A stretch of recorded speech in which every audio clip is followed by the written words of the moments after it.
Okay guys, welcome back to another video. American reacts to what made the LXSS Torana A9X so special. This is from a channel called Clooney Garage. I will have this linked in the description. Make sure to check them out. I already give them a thumbs up because I know this is going to be good. Anything about this car that I've instantly fallen in love with, yes, is going to be good. So, yeah, let's get on with it right away. I want to learn about this car. American learns about the mighty Torana A9X. Let's go. As a young boy, I watched Rocky on TV, and I was simply in awe. He was fast, confident, with one hand on the steering wheel, sliding the car sideways on top of the mountain. All this time with a Vegemite sandwich in the passenger seat. It was an image that led me to build my very own Torana. It was my first muscle car. And today we explore in many ways what made the A9X LX Torana so special. It's a car that in many ways has cemented itself into the greatest motorsport folklore. It is the greatest home-built touring car ever made in Australia. Okay, so this is an awesome intro. The guy is reminiscing, telling us a great story about the car. He's totally right about Peter Brock. Peter Brock was the man. He was the king of the mountain, and the way he would just casually, nonchalant, fly around the track like lightning with his arm out the window would not surprise me if he had an esky full of drinks and a sandwich on the seat next to him. He was just that good and that nonchalant about it. But yeah, this car, I don't know what it is about it. I know you guys were talking about it like crazy in the comments from yesterday's video. If you haven't seen that, check it out. That car is special. Everything about it is right. I think that's what it is. Just every single thing about it is right. The ratios, the look, the tires, the fender flares, everything. The sound, the engine.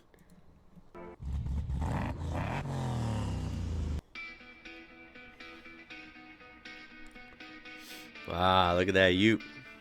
Nice.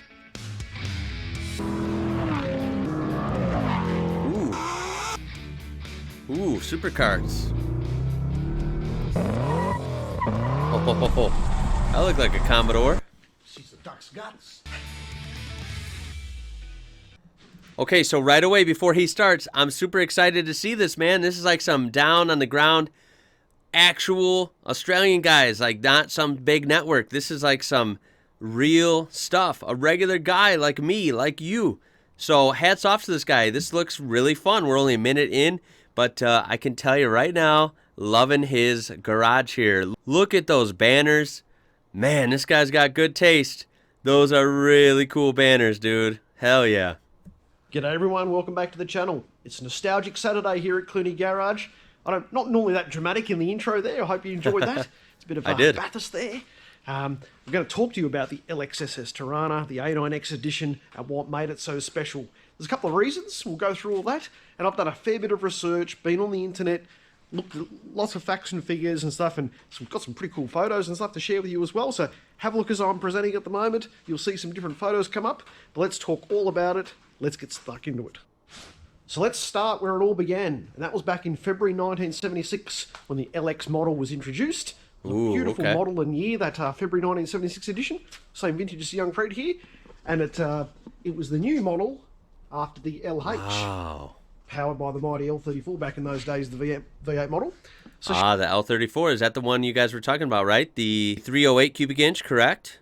Holden motor. Great sounding motor. Someone said it had a very unique firing order, which gave it a very prime sound as well.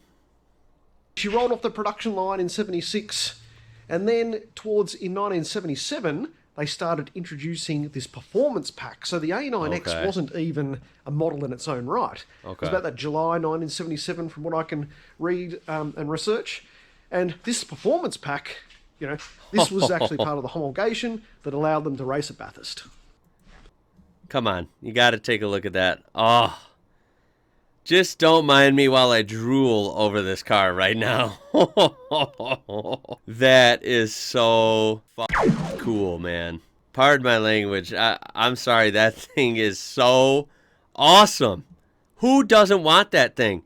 And don't you worry. I hope that a lot of people watch this, and including Ford fans, because don't worry, I am starting this new style video where I learn about some, awesome Australian cars.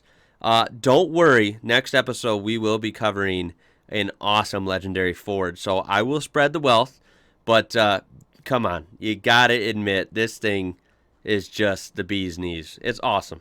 That allowed them to race at Bathurst. So this Bathurst, fighting edition came out as a 2-door platformer in a hatchback as opposed to a 4-door model in the LH Torana. Jeez. And that's when it all started. And you've got to remember back in those days, we were up against the big Falcon coupes, and they were seriously capable muscle cars, a 351 powered 5.8 litre V8s. For sure. Holden had to do something. The Fords were beasts.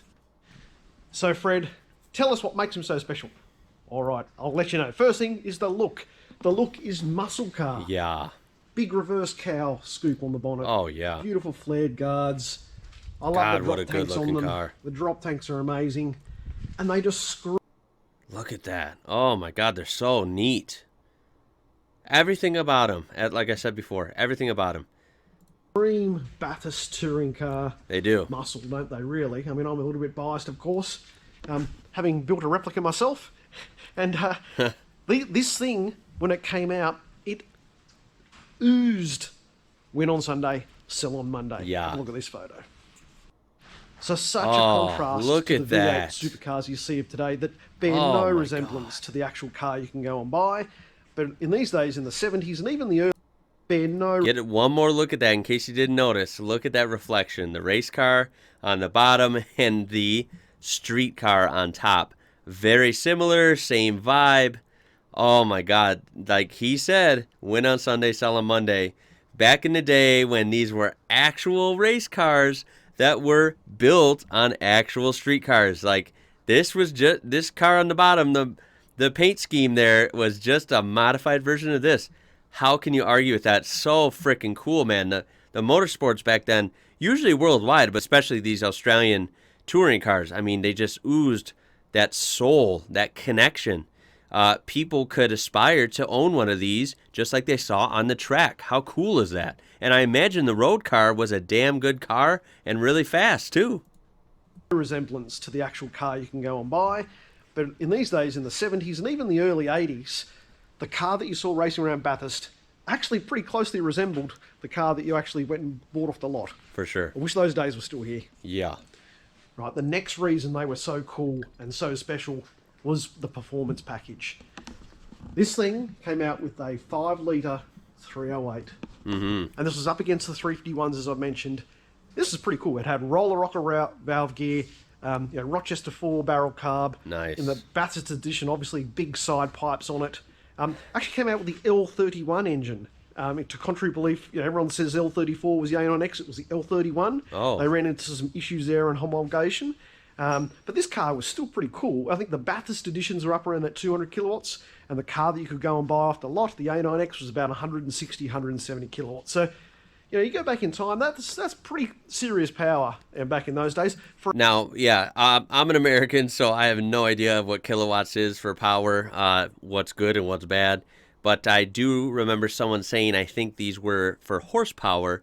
I believe those A9Xs were making around, I want to say 390 or 380 or so.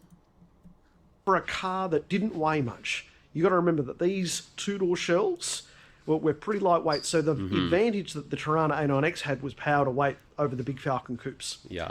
The next things that made this car so special was that it had a really upgraded performance package when it comes to suspension and brakes. If you remember that little RTS, that radial tune suspension sort of glove box badge that you might see on certain older Holdens, LX Torana was the first thing that actually came out with this. And it's got a whole bunch of specs. I'll put it in the description. It's around sway bars and different bushes, different steering mounting geometry to the chassis. Transform the car, and I think that went on to follow in subsequent Holdens as well.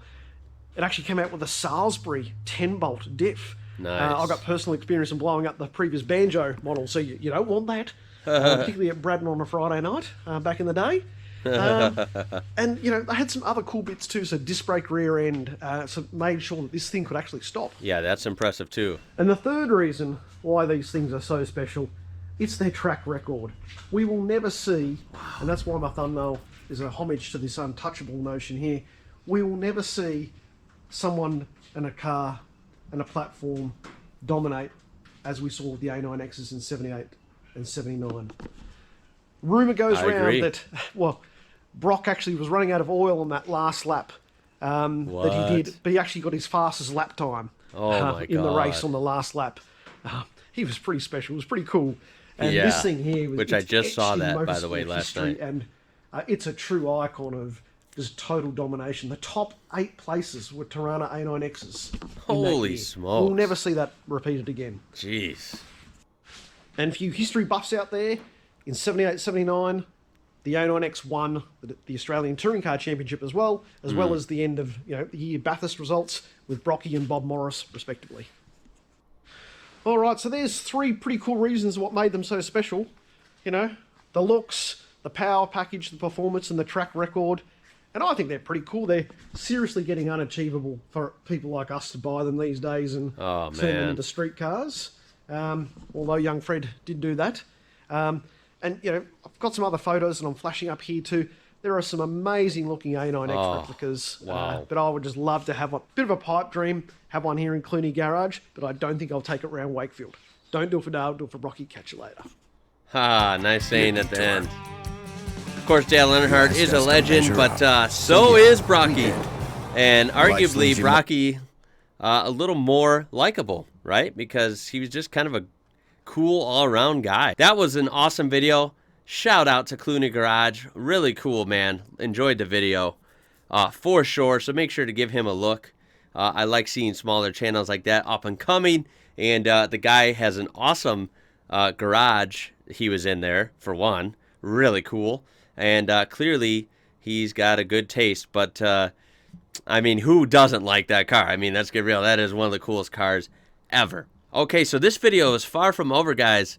Remember this, I want to talk all about this with you guys. This is this new format of videos I want to do sometimes. Kind of similar to when I looked up cars. That video did really well, where I was, shopping for cars in Australia. I will do another version of that eventually, because I wanted to do more used cars, and I ended up looking at mostly new cars there, and it didn't have all the content I wanted, so I got to do another one. But yeah, let's look up and learn some more together about the wonderful Holden Torana. So that's just, first of all, let's drool over some of these. I mean, that's easy, right?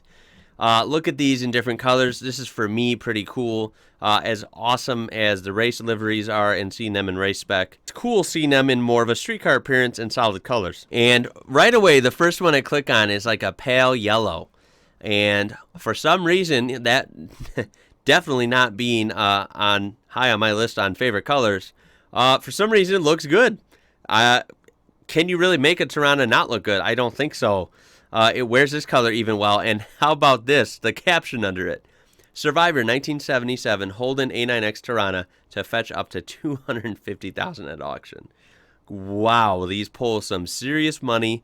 You guys were not kidding in the comments. Look at that. Such a beautiful machine. Why is it so good looking? It just is. It's one of those cars that got everything right. The lights, the spoiler, the dimensions, the windows, the hatchback, everything. I do want to look at something real quick. I want to look at the 4-door. Yeah, I'm going to look this up. Someone said to look up the SLR 5000 to also get some results. That's a 4-door, and you know what? See, obviously, the difference in the roof line, especially the back glass, and then, of course, 4 doors instead of 2. Yeah, it still looks good. I would still take a 4-door. Look at that. It's still an attractive car. I mean, it's still got the same vibe, right? Same overall look. Look at it in black. Oh, my God. What a cool ride. What a cool ride. Let's look at the Torana SLR 5000. Right here, we just click that. And yeah, it pulls up mostly similar results. That's good. Someone said to look that up. Look at the cool graphics down there, of course. Get a shot of that interior. Very cool interior. Of course, who doesn't love 70s interiors? I know I do. Proper manual gearbox. Awesome 3-spoke steering wheel. And then that cool, nice looking dash. Awesome recessed gauges. and that metal looking dash, very cool.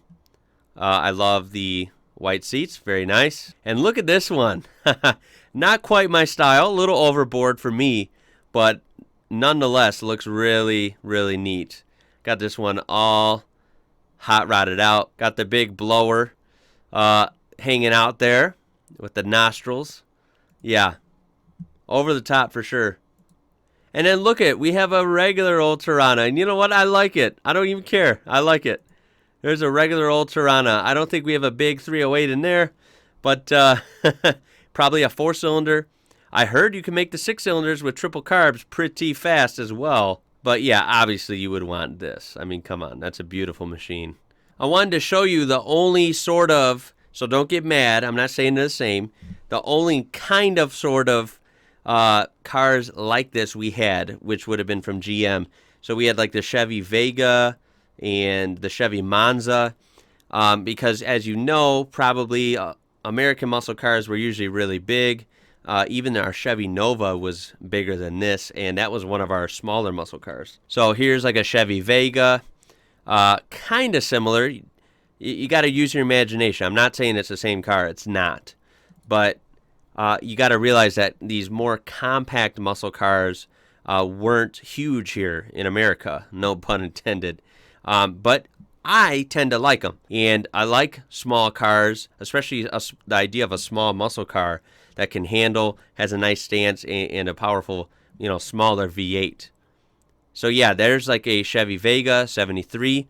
As you can see, it does look pretty cool. I mean, I would take that. I bet it'd be a lot cheaper. But it's not the same and doesn't have the same amazing history. But yeah, there's a Chevy Vega for you. Tell me, do you like those? I'm not saying do you like them more than a Holden Torana? Of course not. But as a way cheaper consolation prize, is this something you would consider? It's cool. I like them. They're different, especially here. If I had one of these, I'd be a lot different than most American guys. They got their Chevelles and Chargers and Challengers. They have these big, broad muscle cars. Be kind of cool to have something smaller and nimbler, We'll also take a look at a Chevy Monza. And these are not my favorite. They're kind of bizarre looking. But again, it was an attempt at a smaller, sporty V8. There you go. Kind of an odd front end. The back end was okay, but that's obviously one that has been outfitted for drag racing. As you can see, the huge slab of meat back there. There you go, right there. So they were interesting looking, at least from an American point of view. These were kind of odd and a lot different than our traditional American cars from the time. So that's a little look at the American side of things. I always like to do that to relate to stuff. A lot of you guys like that.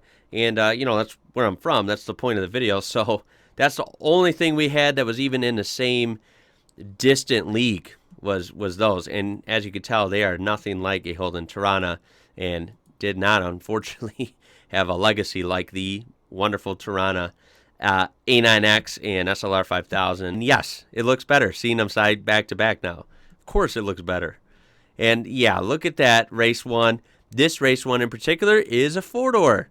So I don't know if that's a replica or not, but it looks good nonetheless, and it is cool seeing it in a 4-door, even though the wonderful video I reacted to yesterday of the King of the Mountain Brocky, that was in a 2-door hatchback, of course. And then, of course, finally, we're going to do just some quick research on what these are worth. I know you guys said they're expensive. Sure enough, Google says how much is the A9X Torana worth? And Google uses some very generic things, but you can see here that an original 77 has sold for $425,000. Of course, another little tidbit here, I'm sure most of you know, but more for me, the A9X means Performance Equipment Package. So I could gather that beforehand, but that's a further confirmation. Of course, there's another one that says a rare classic Holden Torana SLR 5000 sells for almost $500,000.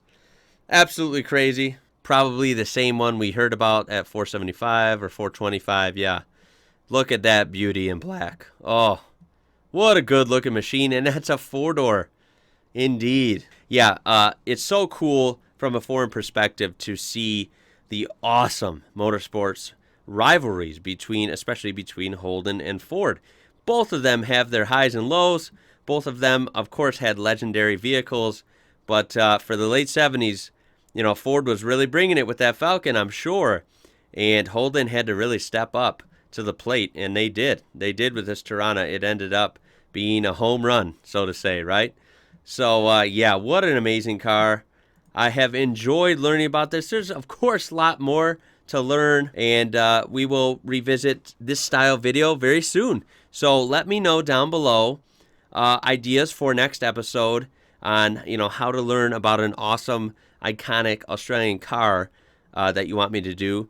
Any, segments that you would like me to add to this style video. And then, of course, also let me know the easiest one. What cars do you want me to just learn about next? I'm super excited about this. I love Australia. I love Australian motorsport. I love you guys for watching, commenting, throwing the thumbs ups on there. You guys have been great. I do appreciate you guys. So let's talk in the comments. The Holden Torana A9X is awesome.